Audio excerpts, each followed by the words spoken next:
Good morning student. आज हम पढ़ेंगे करंट अफेयर में पहला टॉपिक और आखिरी टॉपिक। कौन सा? अंतर्राष्ट्रीय असहिष्णुता दिवस 2 अक्टूबर को ये मनाया जाता है। और ये क्यों मनाया जाता है? महात्मा गांधी की जयंती के रूप में। किसके रूप में? महात्मा गांधी की। आज पूरी वीडियो इन्हीं पर आधारित होगी। महात्मा गांधी के काम बताए जाएंगे, महात्मा गांधी के बारे में आपको ऐसी ऐसी चीज़ें बताई जाएंगी रिलेटेड अंदर की, जो शायद आपने कभी पढ़ी हो। ठीक है स्टूडेंट, तो हम क्या करते हैं, आज के टॉपिक स्टार्ट करते हैं। और आप लोग प्लीज़ वीडियो को लाइक कीजिए, शेयर कीजिए, चैनल को सब्सक्राइब कीजिए। आपको अच्छा लगे तो इतना शेयर कर दीजिए कि आज मेरा चैनल पे मुझे कम से कम 1000 व्यू कम से कम आना चाहिए। ठीक है स्टूडेंट, इसके साथ ही हम क्या करते हैं, आज महात्मा गांधी का टॉपिक स्टार्ट करते हैं। महात्मा गांधी, तो इसका अर्थ क्या है? महात्मा, महान आत्मा। देखिए कैसे लिखते हैं इसको लिख सकते हैं अपन महान प्लस आत्मा। कौन होता है? महात्मा। इसमें क्या होता है? समान सूचक। महान को किसको प्रदर्शित किया? सूचक, समान, सम्मान। और आत्मा मतलब सूचक। ये इनके क्या है? नाम का अर्थ है। किसके? महात्मा गांधी के नाम का अर्थ है। और सबसे बड़ी बात है कि आप लोगों को सब चीज़ें इनमें बताई जाएंगी जो कि इम्पोर्टेंट है। इनका जन्म, मृत्यु, कहाँ हुई, कैसे हुई मृत्यु, व कारण, मृत्यु का कारण, और नागरिकता। ठीक है, क्या होगी? नागरिकता भी आपको बताई जाएगी। इनकी शिक्षा, इनका व्यवसाय। एक बात हमेशा याद रखना कि गांधी जी की जो पत्नी थी, जो कस्तूरबा, उनकी पहली पत्नी नहीं थी। ठीक है, ये इनकी चौथी पत्नी थी। कौन? कस्तूरबा जो थी, जो गांधी जी की चौथी पत्नी थी, और जो वैश्य समुदाय से क्या रखती थी? नाता रखती थी। ठीक है, और सबसे बड़ी बात है, इनकी शादी 14 साल की उम्र में हो गई थी महात्मा गांधी की। 15 साल की उम्र में इन्हें एक पुत्र प्राप्त हुआ, जिसके बाद उसी साल उनके पुत्र की मृत्यु हो गई।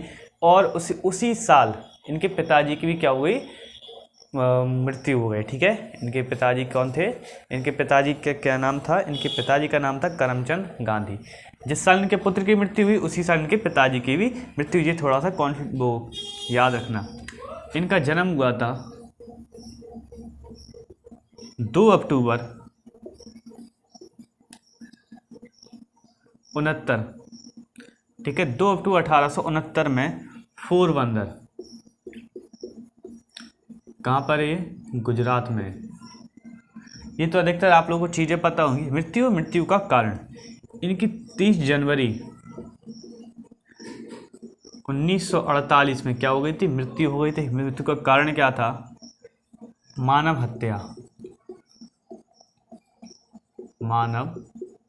हत्या या बैलिस्टिक आघात।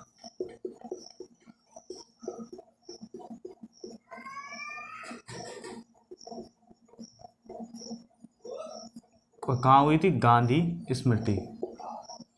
जिस जगह हुई थी उसको गांधी स्मृति नाम घोषित कर दिया गया उस जगह का। ठीक है, कहाँ हुई थी? 30 जनवरी 1948 में गांधी स्मृति नामक जगह, मतलब उसकी गांधी जी की स्मृति में उस जगह को नाम ही चेंज कर दिया। मानव हत्या थी, बैलिस्टिक आघात। बैलिस्टिक आघात ये वकालत में कहा जाता है, जब कोई किसी की हत्या कर देता है गोलियों के माध्यम से, तो उसे बैलिस्टिक आघात का मतलब कि सामने की तरफ से गोलियां मारना। ठीक है, और नागरिकता कहाँ की प्राप्त थी? इन्हें नागरिकता थी, और जे जन्म से ही गुजराती थे। मतलब कि आप समझ सकते हो, पोरबंदर में जब ये जन्म हुए तो ये गुजराती ही होंगे। कौन होंगे? गुजराती थे। और इनकी जाति हिंदू, ये हिंदू थे, धर्म मानता हिंदू थे। इनकी नागरिकता थी ब्रिटिश, और भारतीय। कौन से? देखिए, भारतीय अधिराज। एक बात हमेशा याद रखना कि नागरिकता में आपसे पूछा जाए कि गांधी जी को नागरिकता कहाँ की प्राप्ति, तो आपको ब्रिटिश। और अगर ब्रिटिश जवाब ना दिया हो तो आप रख सकते हो भारतीय अधिराज क्या थी, इनकी नागरिकता प्राप्त थी। और इनकी शिक्षा क्या हुई थी? इनकी शिक्षा हुई थी Alfred high school Alfred high school Rajkot, ठीक है। और दूसरा कहाँ पे हुई थी? University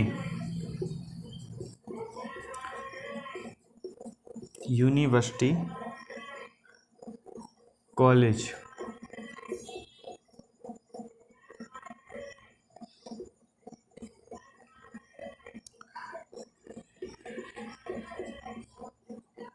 London. University college London में क्या हुई थी? इनकी पढ़ाई पूरी हो गई थी।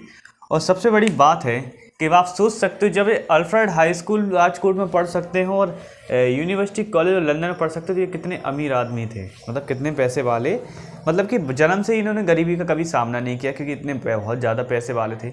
आजकल तो ये पैसे पे खुद ही हैं, तो आप समझ सकते हो कि किस तरह से, मतलब कहा जाए तो समझदार हो आप, क्या कह सकते हैं। इनका व्यवसाय क्या था? इन्होंने अलग अलग क्षेत्र में अपना क्या किया, नाम कमाए। आपको पूरा बताया जाएगा, आप बीच में छोड़ के मत जाइएगा कभी वीडियो को, पूरा एंड तक समझिए। किसी व्यक्ति के बारे में आप जानना चाहते हो तो पूरा एंड तक आपको क्या करना है, समझना है। इनका क्या बोलते हैं, इनका व्यवसाय क्या था? इनका व्यवसाय था राजनीतिज्ञ, ठीक है। बैरिस्टर मतलब कि वकील, ठीक है। पत्रकार, दार्शनिक,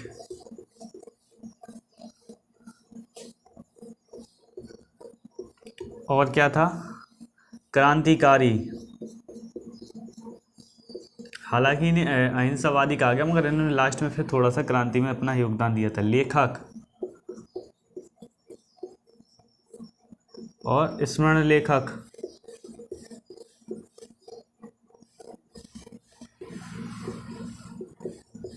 और क्या तो कोई एक था, ठीक है। कितने थे? राजनीतिक, बैरिस्टिक, पत्रकार, दार्शनिक, क्रांतिकारी और लेखक और स्मरण लेखक थे। और इसमें इनमें एक खूबी और थी, जो चीज़ हमने आपको बताई नहीं, क्योंकि वो ज़रूरी नहीं है। स्टूडेंट, तो आप लोगों को समझना है कि हमें किसके बारे में पढ़ रहे हैं, अपने राष्ट्रपिता, ठीक है। और आपको बताएंगे कि इनको बाबू किसने बोला, ठीक है, महात्मा गांधी सबसे पहले किसने बोला, ये सब आपको चीज़ें एक एक करके बताएंगे। बात ये है कि आपको इनको थोड़ा सा इनके बारे में थोड़ा सा जानना जरूरी है, ठीक है। अब इसके बारे में चलते राजनीतिक पार्टी।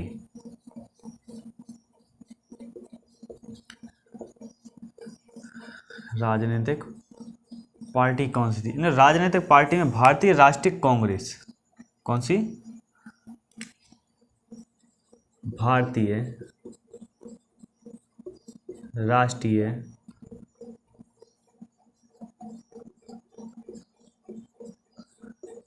कांग्रेस, कौन सी? तो भारतीय राष्ट्रीय कांग्रेस के क्या थे, ये पार्टी में शामिल थे। और अब इनके बारे में पढ़ते हैं, इनके थोड़ा सा फैमिली रीजन, मतलब फैमिली के बारे में पढ़ते हैं। इतना आपको मुझे लगता है समझ में आ गया होगा।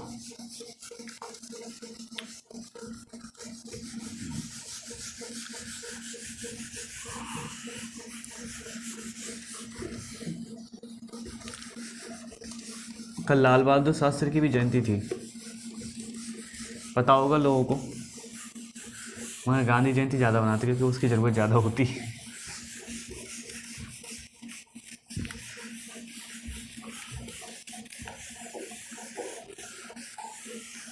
अब चलते हैं इनके थोड़ा फैमिली, जीवन साथी।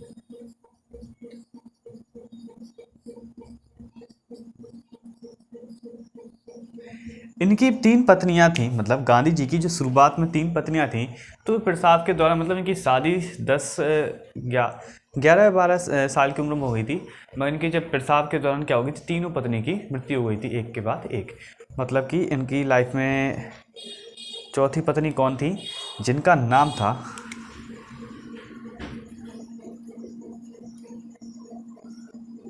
कस्तूरबाई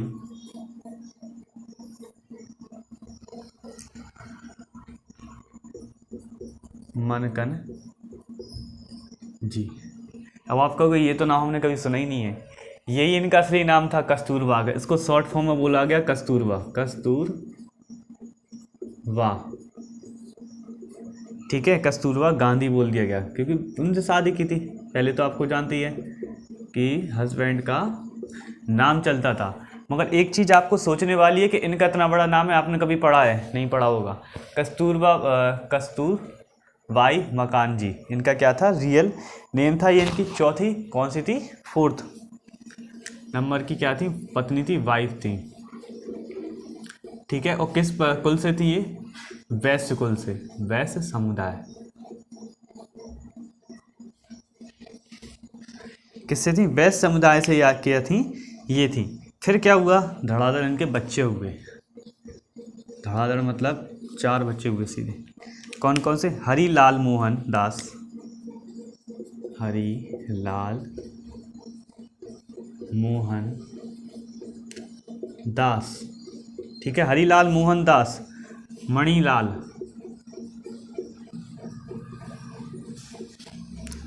और रामदास। एक और थे जिनका क्या था, देवदास। फिल्म वाला देवदास नहीं है। ठीक है, हरिलाल मोहन दास, मणिलाल, रामदास और देवदास, ये क्या हुए, इनके 4 पुत्र हुए। ठीक है, और सबसे बड़ी बात है कि इनके चारों पुत्र भी क्या हैं आज भी, मतलब आज भी नहीं, मतलब उस टाइम ऐसा नहीं है किसी की बीच में या कुछ हो गई हो, ठीक है, मौत।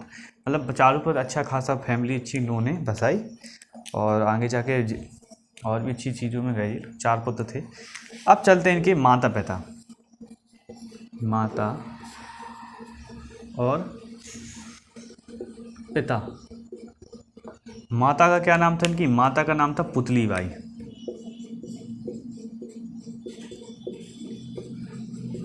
पिता का नाम था करमचंद गांधी।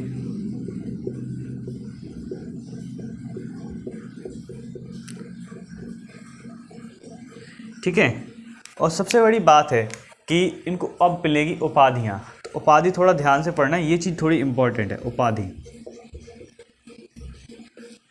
1915 में, 1915 में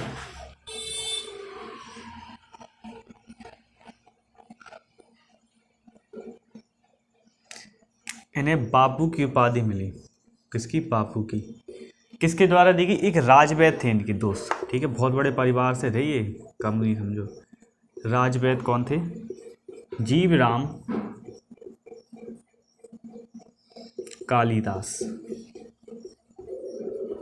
इन्होंने 1915 में सबसे पहले इन्हें बापू कहकर बुलाया। किनको, गांधी जी को क्या किया, बापू बोलकर बुलाया 1915 में। ठीक है, इस सन में सबसे पहले इन्हें बापू बोला गया, राजवैद्य जीवराम कालिदास के द्वारा।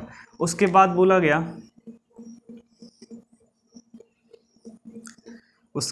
गया, स्वामी श्रद्धानंद द्वारा दी। स्वामी, इनके द्वारा बोला गया, इनके द्वारा उपाधि ही देगी, श्रद्धानंद। ठीक है, स्वामी श्रद्धानंद जी ने क्या दिया, इनको उपाधि दी। और फिर रविन्द्रनाथ टैगोर ने भी क्या दे दी इनको, इनकी बापू की उपाधि दे दी गई।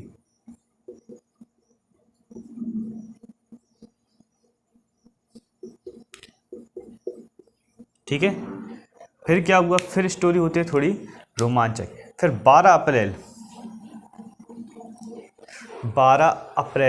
1919 में किसके, रविन्द्रनाथ टैगोर ने 12 अप्रैल 1919 में क्या किया, इनके द्वारा अपने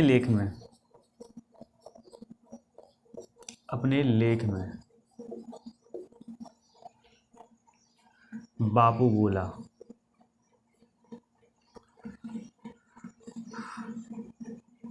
जिसका गुजराती में अर्थ,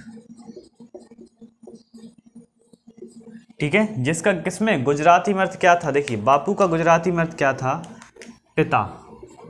इसका गुजराती में अर्थ क्या था, पिता नाम था। तो इनको फिर क्या हुआ, पिता की उपाधि मिली। और आगे जाके अभी एक थोड़ा सा और है इसमें। इतना हो गया, अच्छा लगा। अब चलते हैं आगे। आज इन्हीं के बारे में बताएंगे आपको, अच्छा लगेगा। किसी व्यक्ति के बारे में जानोगे, बहुत बढ़िया लगेगा आपको। इतना हमें लगता है इसमें से अधिकतर चीज़ें आप जानते थे और कुछ चीज़ें आपको पता नहीं थी। अपने लेख में इन्होंने क्या बोला, बापू।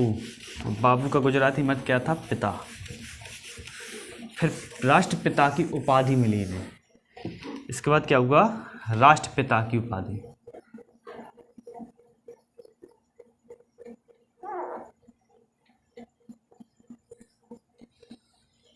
राष्ट्रपिता की उपाधि 6 जुलाई 1944 में, 6 जुलाई 1944 में क्या हुआ,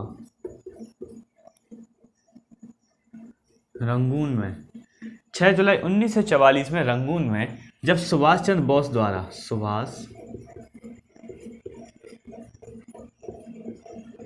चंद्र बोस द्वारा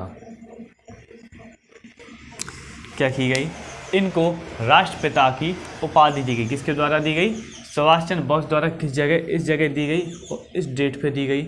इनके द्वारा इस चीज़ की उपाधि दी गई, इसकी राष्ट्रपिता की उपाधि इनके द्वारा दे दी गई। उसे इन्होंने राष्ट्रपिता की उपाधि देने के बाद आज़ाद हिंद फौज को,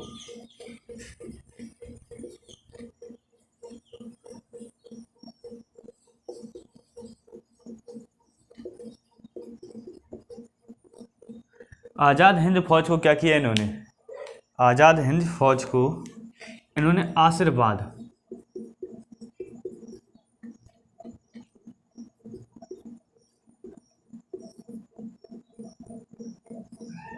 आशीर्वाद दिया और शुभकामनाएं दी।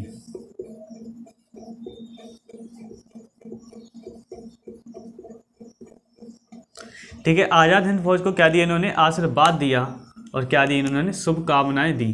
क्या दी शुभकामनाएं, इन्होंने शुभकामनाएं दी कि आप क्या कीजिए, अपने जो भी काम के लिए आप जा रहे हो उसमें आप सफलता प्राप्त हो और आप क्या हो, अच्छे से अच्छी हमारे देश को आज़ाद करने में आपके सहयोग को पूरी लाइफ भर हम आपके क्या रहेंगे, वो रहेंगे एक तरह से डेबिट, मतलब एक कर्जदार रहेंगे आपकी इस आज़ादी की लड़ाई में। और आपके सबसे बड़ी बात है कि और उन्होंने सुभाष चंद्र बोस में तभी बोला था दिल्ली चलो, नारा दिया था कि दिल्ली चलो। ठीक है स्टूडेंट, अगर हम बस बताने बैठे ना तो ये वीडियो भी कम पड़ जाएगी, इतना है उनके बारे में। तो छोटा मोटा जो आपके लिए होते हैं। उन्होंने वकालत कहाँ की थी, ये भी आप पॉइंट है कि भैया इन्होंने बैरिस्टर, देखो बैरिस्टर थे अंग्रेजों के, मतलब पहले अंग्रेज ब्रिटिश में बैरिस्टर सीखी, बैरिस्टर करते थे तो वहाँ से इनको हटा दिया था। मतलब ये फर्स्ट क्लास टिकट का ट्रेन में फर्स्ट क्लास टिकट लिए थे, वो बैठ गए थे ट्रेन में फर्स्ट क्लास में, तो इनको हटा दिया था, भगा दिया था इन्हें। उसके बाद इन्होंने इस चीज़ का संकल्प लिया कि हम अपने देश को आज़ाद कराएंगे और अपने ब्रिटिशों को हम गुलाम करेंगे अपना, मतलब जिस तरीके से गुलाम नहीं तो उन लोगों से निकल आज़ाद रहेंगे। ठीक है, इसके बाद फिर इन्होंने अफ्रीका गए जी, पहले इससे पहले अफ्रीका गए जहाँ पे इन्होंने वकालत की। और दक्षिण अफ्रीका में, कहाँ पे, दक्षिण अफ्रीका में साबरमती आश्रम, साबरमती आश्रम अफ्रीका में है। ठीक है, दक्षिण अफ्रीका में भारतीय समुदाय,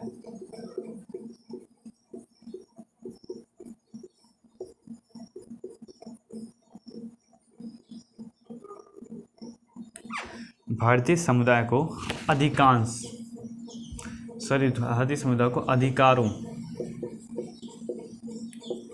के प्रति इन्होंने क्या किया, वकालत की और जीते हुए भारतीय समुदाय को इस के प्रति संघर्ष किया। वकालत नहीं बोलेंगे, संघर्ष बोलेंगे इसको। वकालत जब होती है जब कोई सुने आपकी, वकालत नहीं, इन्होंने क्या किया, संघर्ष किया। और क्या किया, संघर्ष में इन्होंने भारतीय समुदायों को क्या किया, अधिकारों के प्रति संघर्ष किया, तो अधिकार इन्होंने क्या किया, दिलवा दिए। और इसके बाद इन्होंने इनका फिर भारत आए जी, 1915 में भारत आए थे। एक जहाज़ से आए थे, समुद्री जहाज़ से, उसका नाम इस टाइम तो हमें नहीं आ रहा, कोई क्वीन करके नाम था उस जहाज़ का, मतलब ब्रिटिशी जहाज़ था। तो जो 1915 में भारत आए, और 1915 में जब भारत आए फिर उन्होंने धड़ाधड़ क्या काम किए, देखिए 1915, 1921, 1930, 1942, ठीक है, 12 फरवरी 1948। इन्होंने 1915 में क्या है जी, भारत वापस इंडिया। इंडिया शब्द का पता अर्थ क्या है, जुगाड़ू आदमी। ठीक है, फिर 1921 में क्या किया, भारतीय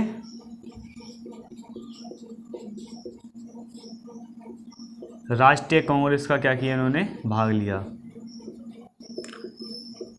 या अध्यक्ष बने, मतलब पूरी तरह से इनके बागडोर इन्हें ही संभाली। फिर 1930 में नमक सत्याग्रह, इससे पहले उन्होंने किया था असहयोग आंदोलन और भी चंपारण, खेड़ा, बताएंगे वो सब आपको भी। फिर क्या हुआ, भारत छोड़ो आंदोलन,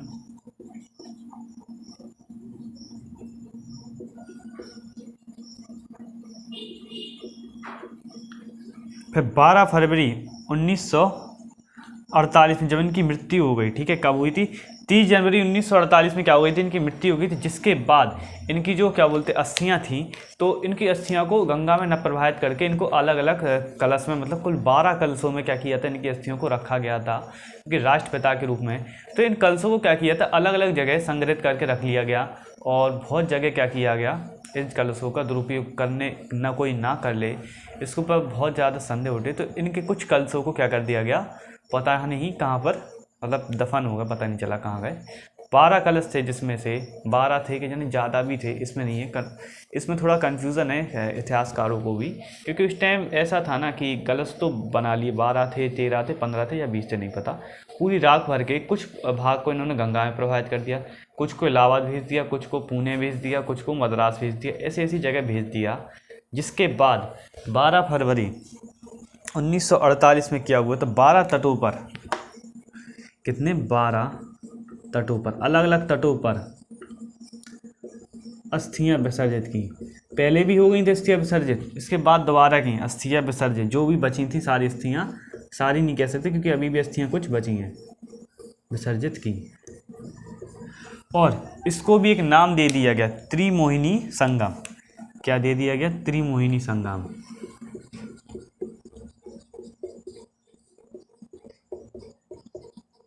क्या दे दिया गया, त्रिमोहिनी संगम नाम दे दिया गया। और इस कलश को क्या किया गया, म्यूजियम में क्या किया गया, सजाया गया। मुंबई के जाने मद्रास में शायद म्यूजियम है इसका, जहाँ पे बापू का संग्रहालय है, तो वहाँ पे इस कलश को क्या किया गया, सजाया गया, जिसमें इनकी अस्थियों को रखा गया था। कुल 12 कलश थे, ठीक है, कितने थे, कुल 12 कलश थे। और 12 तटों पर क्या किया गया, इनको अस्थियां, ऐसा तो होगा नहीं एक ही कलश से लगे यार भैया भैया, है ना, अलग अलग कलशों में इनकी मिट्टी थी। और कहा जाता है कि आज भी कुछ कलश अभी बाकी हैं, मतलब कहीं ना कहीं कुछ कलश बाकी हैं, और इनका कुछ पता नहीं है क्योंकि सरकार कुछ चीज़ों को छुपा कर रखे तो अच्छा ही रहता है लोगों के लिए, ठीक है। अब चलते हैं इनका संघर्ष। वैसे यहाँ तक तो खत्म हो गया,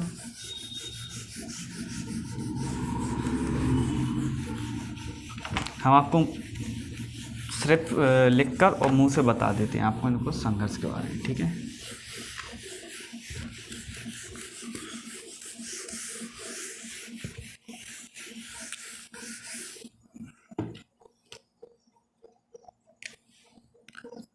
चंपारण प्लस खेड़ा, असहयोग,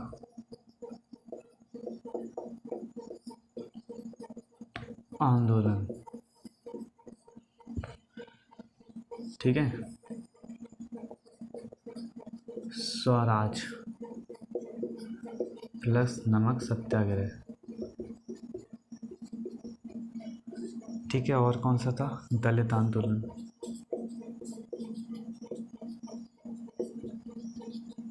प्लस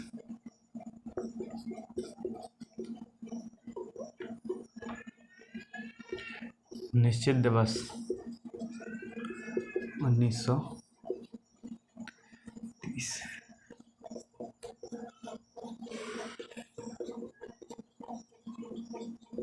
वर्ल्ड द्वितीय,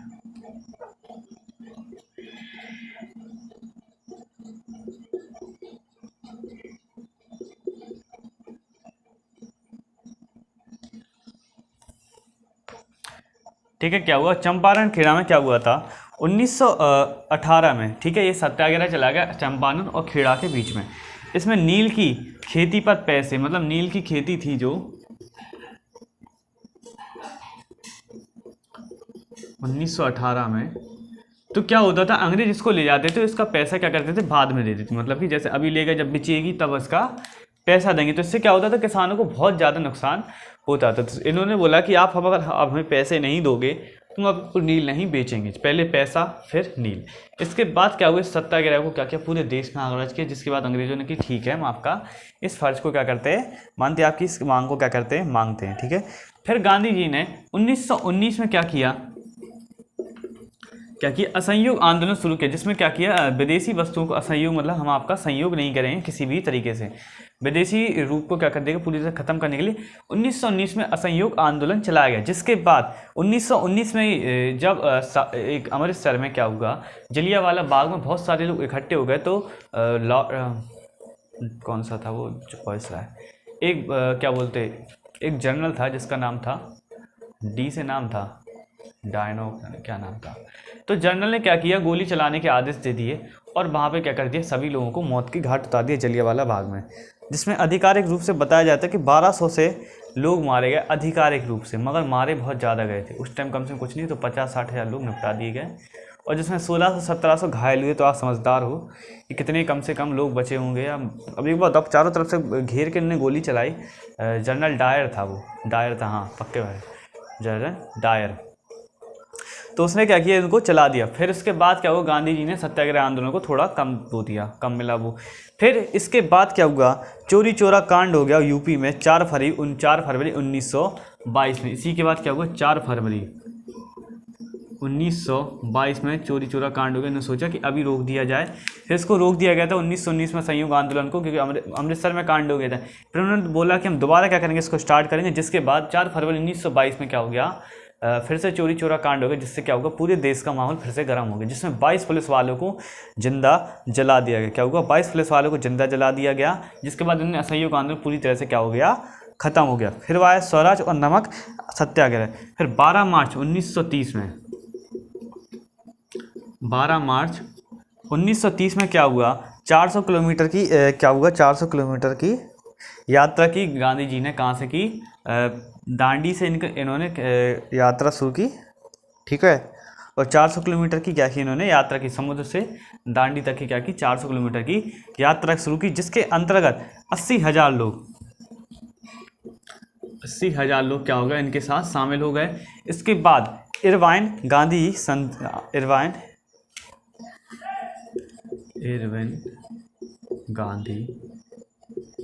संधि।